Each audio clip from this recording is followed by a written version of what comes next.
मैं डॉक्टर भामा अग्रवाल आपके अपने यूट्यूब चैनल पर आपका स्वागत करती हूँ, अभिनंदन करती हूँ।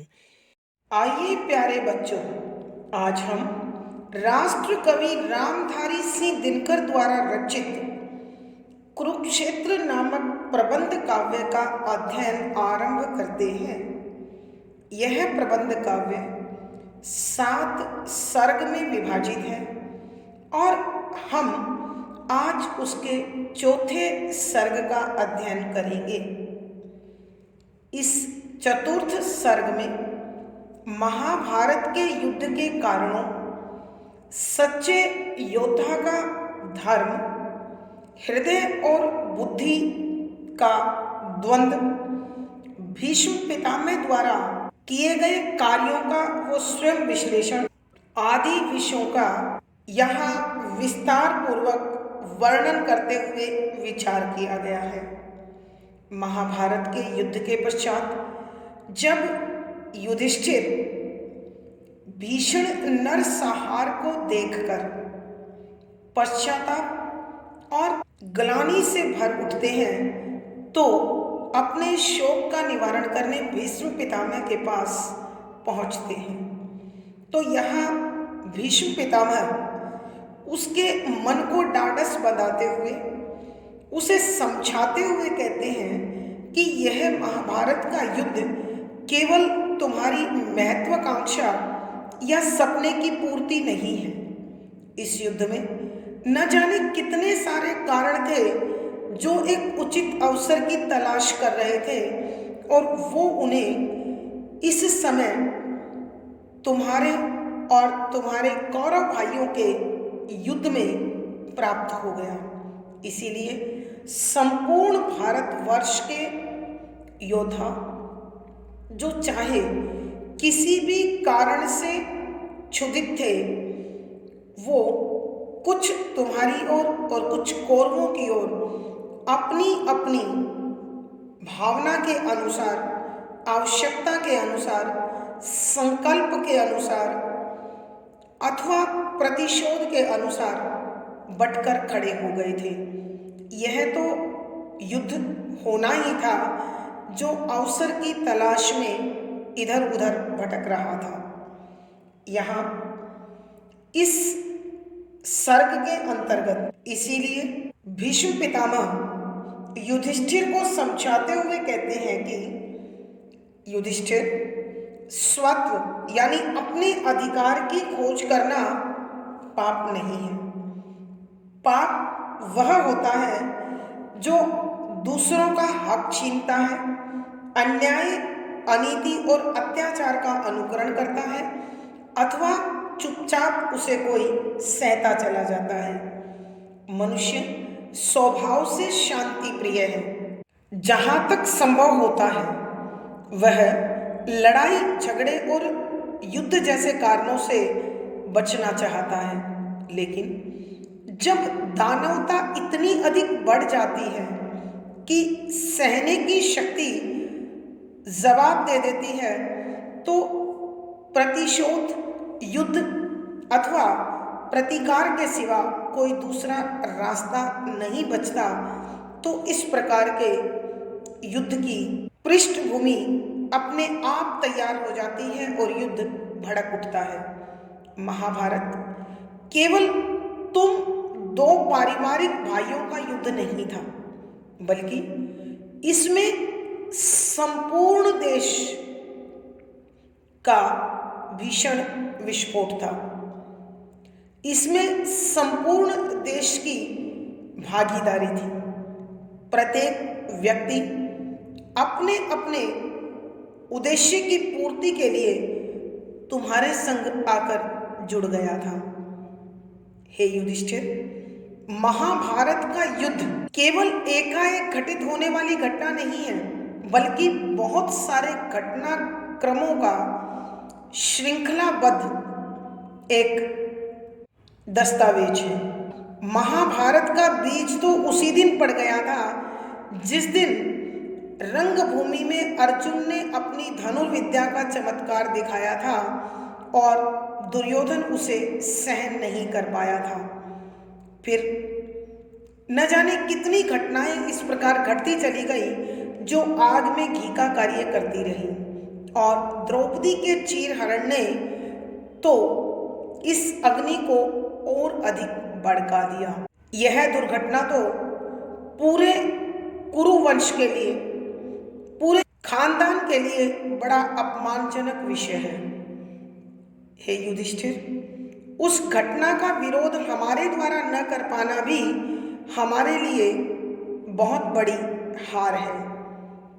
मैं आज भी समझता हूँ कि उसका विरोध न करके मैंने अपने ही वीरत्व पर, अपने ही शौर्य पर, अपने ही पुरुषार्थ पर एक कलंक लगा दिया जिसे कभी धोया नहीं जा सकता। भीष्म पितामह शूरता का धर्म समझाते हुए युधिष्ठिर को कहते हैं, एक सच्चा शूरवीर, एक सच्चा योद्धा वह होता है जो तलवार की तेज धार पर पांव रखकर मचलता है, जो दहकते हुए अंगारों पर निर्भय होकर चलता है, जो अपनी छाती पर प्रहार सहता है और हंसते हंसते जहर पी लेता है। वीर पुरुष वह है जिसकी वीरता, जिसका शौर्य हमेशा प्रज्वलित रहता है। यहाँ हृदयवाद और बुद्धि के द्वंद्व को भी बड़े सुंदर शब्दों में समझाते हुए कहते हैं कि अत्यधिक बुद्धि तर्क को जन्म देती है, कि जब जब मनुष्य बौद्धिकता को स्फूर्त हो जाता है, बौद्धिकता को समर्पित हो जाता है, वह कायर बन जाता है। क्योंकि न्याय अन्याय, नीति अनीति, पाप पुण्य पर वह तर्क की उस सीमा तक पहुंच जाता है कि धीरे धीरे करके उसका जोश, उसका शौर्य कुंठित होता चला जाता है। इसलिए वो समय पर कोई फैसला नहीं ले पाता और जीवन में अंत तक अपमान झेलता रहता है। इसलिए मानव को अपने मन की शांति के लिए, जीवन में सफलता के लिए हमेशा बुद्धि और हृदय में तालमेल बनाकर चलना चाहिए। चौथे सर्ग के अंत में कविवर भीष्म पितामह के माध्यम से समझाते हैं कि धर्म और स्नेह दोनों में हमेशा तालमेल होना चाहिए।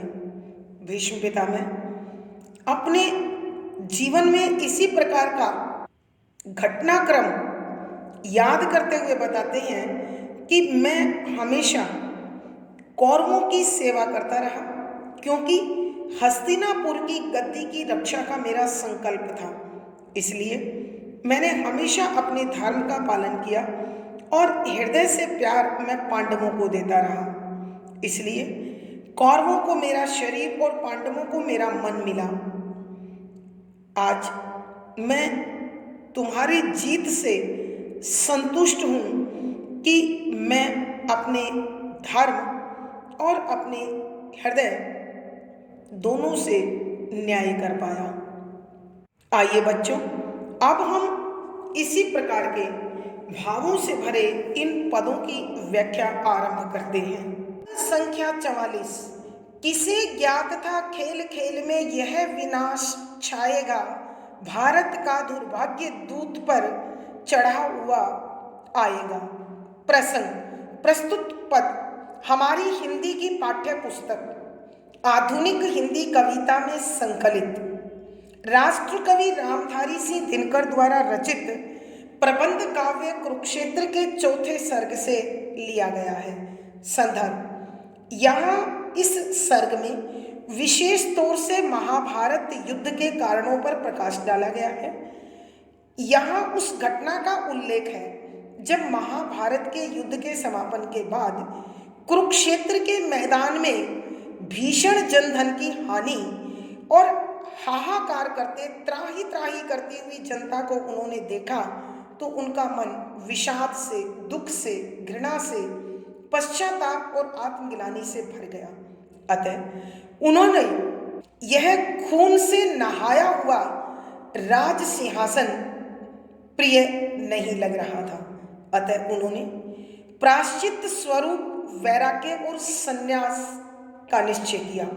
और जब भीष्म पितामह के समक्ष अपने मन के भावों को प्रकट किया तो भीष्म पितामह उन्हें इस घटना के विषय में पूर्व सूचना जो महर्षि वेदव्यास द्वारा दी गई के विषय में समझाते हुए कहते हैं कि व्याख्या शब्दों के अर्थ साथ साथ किसे किसको ज्ञात जानकारी था थी खेल खेल में कि यह जो खेल खेला जा रहा था विनाश हानि पूर्णतया नाश छाएगा, हो जाएगा, फैल जाएगा। भारतवर्ष का दुर्भाग्य, बुरा समय, बुरा भाग्य, द्यूत जुआ चढ़ा हुआ आएगा कि इस जुए के कारण ही हो जाएगा। यहाँ भीष्म पितामह युधिष्ठिर के मन में समाये हुए पाप बोध, पश्चाताप, आत्मगिलानी और वैराग्य के भावों को निकालते हुए मानवता की सेवा के लिए तत्पर करना चाहते हैं और वह धर्म से पूर्ण राज्य की स्थापना की प्रेरणा देते हुए युधिष्ठिर को समझाते हैं कि हे युधिष्ठिर, तुम्हें इस महाविनाश को लेकर इतना दुखी नहीं होना चाहिए, क्योंकि इसके विषय में तुम्हें पहले से जानकारी थी। क्योंकि किसे ज्ञात था खेल खेल में यह विनाश छाएगा कि हे युधिष्ठिर, कौरव और पांडव दोनों को इस प्रकार की जानकारी नहीं थी कि ये खेल का न्योता, ये जुए के खेल के लिए जो हस्तिनापुर से तुम्हारे लिए बुलावा आया था वह इतना विनाशक होगा। इसे महज एक खेल समझा गया, लेकिन खेल खेल में यह विनाश छाएगा कि तुम इस द्यूत क्रीड़ा में, इस जुए में हार जाओगे और संपूर्ण भारतवर्ष के विनाश का यही जुआ आधार बनेगा। भारत का दुर्भाग्य द्यूत पर चढ़ा हुआ आएगा कि कौन जानता था इस बात को कि भारतवर्ष का यह दुर्भाग्य, यह बुरा समय इस जुए के बहाने ही भारतवर्ष में पहुंचने वाला है। अर्थात कोई नहीं जानता था कि कौरवों और पांडवों, अर्थात तुम्हारे और कौरवों के बीच यह जो जुए का खेल खेला जा रहा है इसके परिणाम इतने अधिक भयंकर निकलेंगे कि समूचा भारतवर्ष विनाश की होली खेलेगा। आइए बच्चों एक बार फिर इस पद की व्याख्या करते हैं। यहाँ भीष्म पितामह युधिष्ठिर के हृदय में समाये पाप बोध, आत्मगिलानी और पश्चाताप के साथ साथ वैराग्य की भावना को निकालकर उन्हें धर्म, सत्य और नीति का राज्य स्थापित करने की प्रेरणा देते हुए उस समय की घटना का स्मरण कराते हैं जब महर्षि वेदव्यास ने राजसूय यज्ञ के समापन पर इस महाविनाश के लिए पहले से सूचना दे दी थी और इसका आधार बना हस्तिनापुर की तरफ से इंद्रप्रस्थ को दिया गया जुए का न्योता। और उसी का स्मरण कराते हुए भीष्म पितामह युधिष्ठिर से कहते हैं कि हे युधिष्ठिर, किसे ज्ञात था खेल खेल में यह विनाश छाएगा कि तुम और कौरव दोनों में से कोई भी यह नहीं जानता था कि यह जुए का खेल इतना अधिक विनाशक होगा, इतना अधिक हानिकारक होगा कि तुम जुए में हार जाओगे और खेल खेल में ही संपूर्ण भारतवर्ष विनाश की ओर चला जाएगा। भारत का दुर्भाग्य दूत पर चढ़ा हुआ ही आएगा कि इस विषय में कौन जानता था कि संपूर्ण भारतवर्ष इस जुए के खेल के माध्यम से, इस दूत क्रीड़ा के माध्यम से विनाश की ओर, दुर्भाग्य की ओर जा रहा है। अर्थात किसी को नहीं पता था कि जुए के खेल के परिणाम इतने अधिक भयंकर होंगे और उसके लिए यह इंद्रप्रस्थ, हस्तिनापुर के साथ साथ समूचा भारतवर्ष इतनी अधिक विनाश लीला खेलेगा अथवा इतनी भारी जनधन की हानि होगी।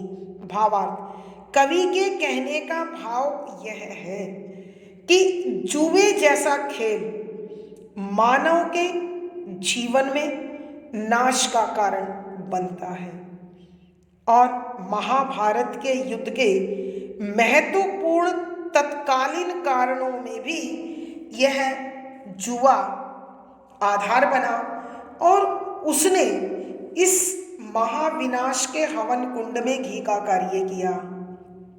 विशेष, यहाँ कवि खेल किस दिशा में जा रहा है इस विषय में सावधान होने का संदेश दिया है। शुद्ध साहित्यिक खड़ी बोली है, शांत रस है, प्रसाद गुण है, तुकांत छंद गेय शैली और संगीतात्मकता बनी हुई है। यहाँ अनुप्रास, प्रश्न, पदमैत्री आदि अलंकारों का सुंदर सटीक प्रयोग हुआ है। पद संख्या 45। कौन जानता था कि सुयोधन की धृति यूं छूटेगी, राजसूय के हवन कुंड से विकट वहनी फूटेगी। प्रसंग पूर्ववत संदर्भ, इस चौथे सर्ग में विशेष तौर से महाभारत युद्ध के कारणों पर प्रकाश डाला गया है।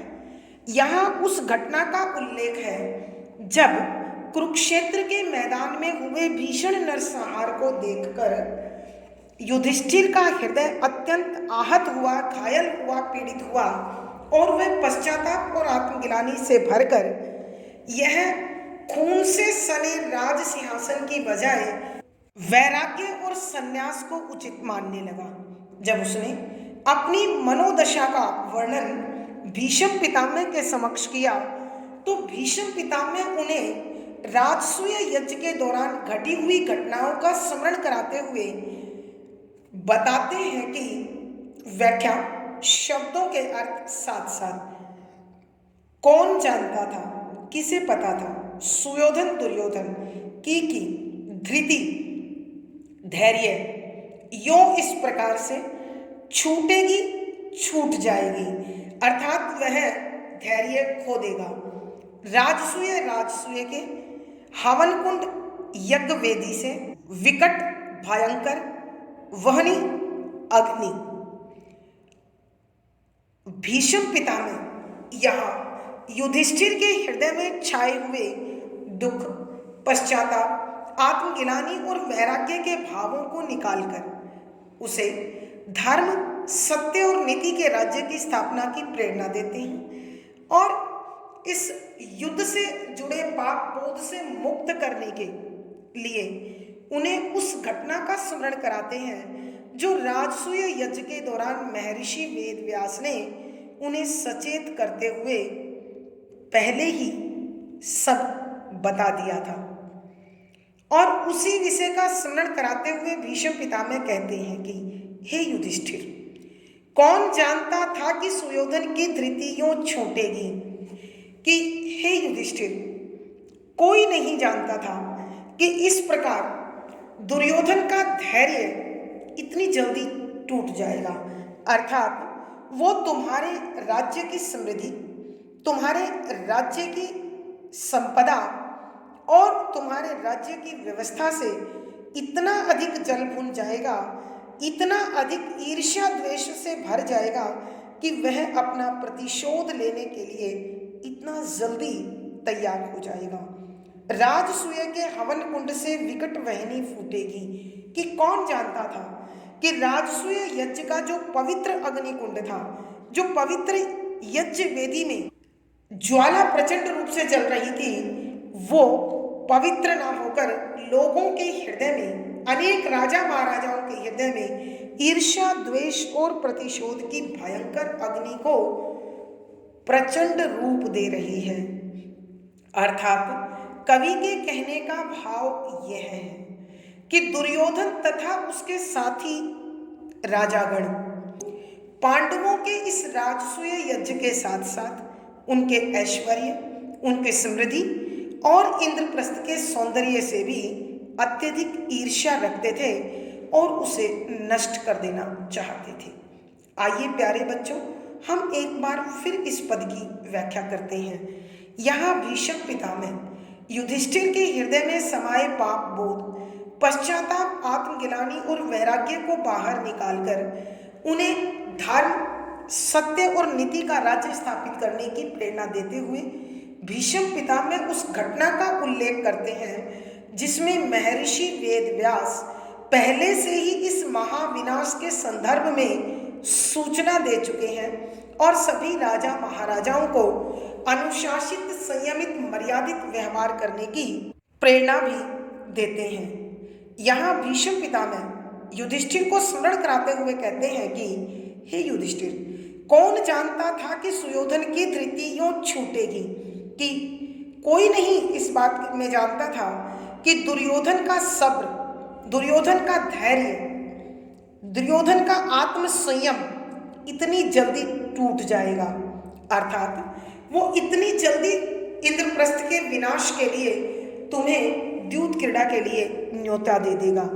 राजसूय के हवन कुंड से विकट वहनी फूटेगी, कि किसी को इस विषय में जानकारी नहीं थी कि राजसूय यज्ञ के दौरान हवन कुंड से, यज्ञ वेदी से जो आग की ज्वाला निकल रही थी, वो पवित्र भावों का संचार करने की बजाय वहां उपस्थित राजा महाराजाओं के हृदय में ईर्ष्या, द्वेष और प्रतिशोध की आग को और अधिक भड़का रही थी, उसे प्रचंड कर रही थी।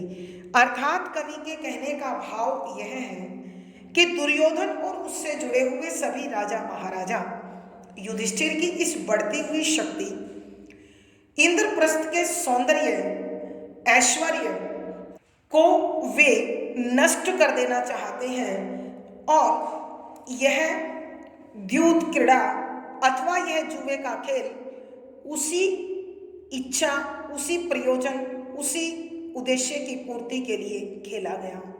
भावार्थ, कवि के कहने का भाव यह है कि मानव को अपने हर व्यवहार को उसके दुर्गामी परिणामों के साथ पहले से ही जान लेना चाहिए, वरना विनाश की इस नियति का वह स्वयं उत्तरदायी होता है। विशेष यहाँ कवि ने महाभारत युद्ध का जिम्मेदार ईश्वर के विधान को बताया है। शुद्ध साहित्यिक खड़ी बोली है, शांत रस है, प्रसाद गुण है, तुकांत छंद गेय शैली और संगीतात्मकता बनी हुई है। यहाँ अनुप्रास, प्रश्न, उदाहरण, पदमैत्री, रूपक आदि अलंकारों का सुंदर सटीक प्रयोग हुआ है। पद संख्या 46। तो भी है सच धर्मराज, यह ज्वाला नई नहीं थी, दुर्योधन के मन में वह वर्षों से खेल रही थी। प्रसंग पूर्ववत। संदर्भ, यहाँ इस सर्ग में विशेष तौर से महाभारत युद्ध के कारणों पर विचार किया गया है। इस समय उस घटना का उल्लेख है जब महाभारत युद्ध के समापन के बाद युधिष्ठिर कुरुक्षेत्र के मैदान में हुई भीषण जनधन की हानि को देखकर अपने परिजनों को लाश के रूप में पड़ा पाकर अत्यधिक आहत होता है, दुखी होता है, पीड़ित होता है तथा पश्चाताप और आत्मग्लानि से भरकर वैराग्य को अपने लिए उचित मानने लगता है। और अपनी इस मनस्थिति का वर्णन, इस मनोदशा का वर्णन जब भीष्म पितामह के समक्ष करते हैं तो भीष्म पितामह उन्हें समझाते हुए कहते हैं कि व्याख्या, शब्दों के अर्थ साथ साथ, तो भी फिर भी, है, सच सत्य, धर्मराज युधिष्ठिर, यह इस प्रकार की यानी ईर्ष्या, द्वेष, प्रतिशोध से भरी हुई ज्वाला अग्नि नई नहीं थी कि यह केवल इंद्रप्रस्थ राज्य की स्थापना अथवा राजसूय यज्ञ से ही नहीं बढ़ती थी, यह तो दुर्योधन के मन में बचपन से थी। दुर्योधन के मन में वह वर्षों से खेल रही थी। बहुत पुराने समय से दुर्योधन के मन में यह ईर्ष्या और द्वेष की आग जल रही थी। यहाँ भीष्म पितामह युधिष्ठिर के हृदय से पाप बोध, पश्चाताप, आत्मग्लानि और वैराग्य के भावों को निकालना चाहते हैं और वो समझाते हैं कि हे युधिष्ठिर, तो भी है सच कि चाहे राजसूय यज्ञ के दौरान महर्षि वेदव्यास ने सावधान किया, राजसूय यज्ञ में अनेक राजा महाराजाओं की शक्ति का दोहन हुआ। इस युद्ध में राजसूय यज्ञ एक महत्वपूर्ण भूमिका बनी, मगर इससे भी बड़ा एक और कारण है। तो भी सच है, धर्मराज ये ज्वाला नहीं थी कि इतना सब होने पर भी है युधिष्ठिर, यह आग नई नहीं थी। अर्थात दुर्योधन के हृदय में ईर्ष्या, द्वेष और तुम्हारे प्रति जो घृणा का भाव था, यह हमेशा से चला आ रहा था और इसी के कारण वो समय समय पर अनेक प्रकार के षड्यंत्र रचता रहता था। दुर्योधन के मन में वह वर्षों से खेल रही थी कि पांडवों के प्रति उसका आक्रोश, उसका गुस्सा, उसकी घृणा वर्षों से उसके स्वभाव में शामिल हो चुकी थी। अर्थात कवि के कहने का भाव यह है कि दुर्योधन संपूर्ण भारतवर्ष को एक अकेला स्वयं एक छत्र राजा के रूप में संभालना चाहता था और अपनी इसी भावना को, इसी इच्छा को पूर्ण करने के लिए वह हमेशा से तुम्हें अपने रास्ते से हटाने की कोशिश में लगा रहता था। न जाने उसने कितनी बार तुम्हें अपने रास्ते से हटाने के लिए अनेक प्रकार की योजनाएं अथवा षड्यंत्र रचे हैं। आइए बच्चों, एक बार फिर इस पद की व्याख्या करते हैं। यहाँ भीष्म पितामह युधिष्ठिर के मन में समाये हुए पाप बोध, पश्चाताप, आत्मगिलानी और वैराग्य के भावों को निकालकर उसे धर्म, नीति और न्याय के राज्य की स्थापना का संदेश देते हुए राजसूय यज्ञ के समय घटित घटनाओं का स्मरण कराते हैं और साथ ही साथ दुर्योधन के चरित्र के विषय में भी समझाते हुए कहते हैं कि हे युधिष्ठिर, तो भी है सच, धर्मराज ये ज्वाला नई नहीं थी कि हे धर्मराज युधिष्ठिर, ये सच है कि राजसूय यज्ञ के दौरान अनेक राजा महाराजाओं का लूटा पीटा सम्मान, उनकी संप्रभुता इस युद्ध में एक महत्वपूर्ण भूमिका निभा रही है। लेकिन इसके अलावा भी यह ईर्ष्या, द्वेष और घृणा की आग नई नहीं थी।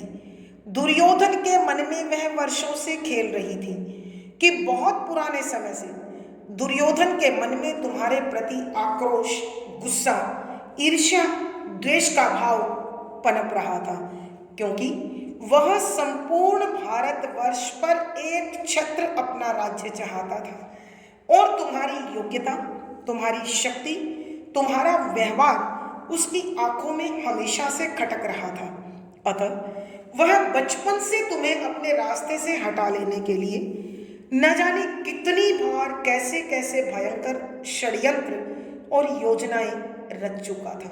अर्थात कहने का भाव यह है कि ईर्ष्या से भरा हुआ हृदय न स्वयं शांत रहता है और न ही किसी दूसरे को शांत रहने देता है। अर्थात मनुष्य को अति महत्वाकांक्षी होना अनेकों बार अपना और दूसरों की शांति का विनाशक कारण बनता है। विशेष यहाँ महाभारत के युद्ध में दुर्योधन की एक महत्वाकांक्षा और उस महत्वाकांक्षा को हवा देती धृतराष्ट्र की इच्छा का वर्णन किया है। शुद्ध साहित्यिक खड़ी बोली का प्रयोग है, शांत रस प्रसाद गुण है, तुकांत छंद के शैली और संगीतात्मकता बनी हुई है। यहाँ अनुप्रास, संबोधन, मानवीकरण आदि अलंकारों का सुंदर सटीक प्रयोग हुआ है। इस पद के साथ ही प्यारे बच्चों, हमारा यह कुरुक्षेत्र का चौथा सर्ग समाप्त होता है और आज की कक्षा भी यहाँ पूर्ण होती है। अगली वीडियो में फिर मुलाकात होगी। पिछली वीडियो का लिंक डिस्क्रिप्शन बॉक्स में मिल जाएगा। आशा है पढ़ा गया विषय आपको समझ में आया है। अपने भाव व विचार कमेंट बॉक्स में लिखें। वीडियो को लाइक करें, शेयर करें और चैनल सब्सक्राइब करें। आपका दिन और जीवन मंगलमय हो, इसी शुभकामना के साथ आभार, धन्यवाद।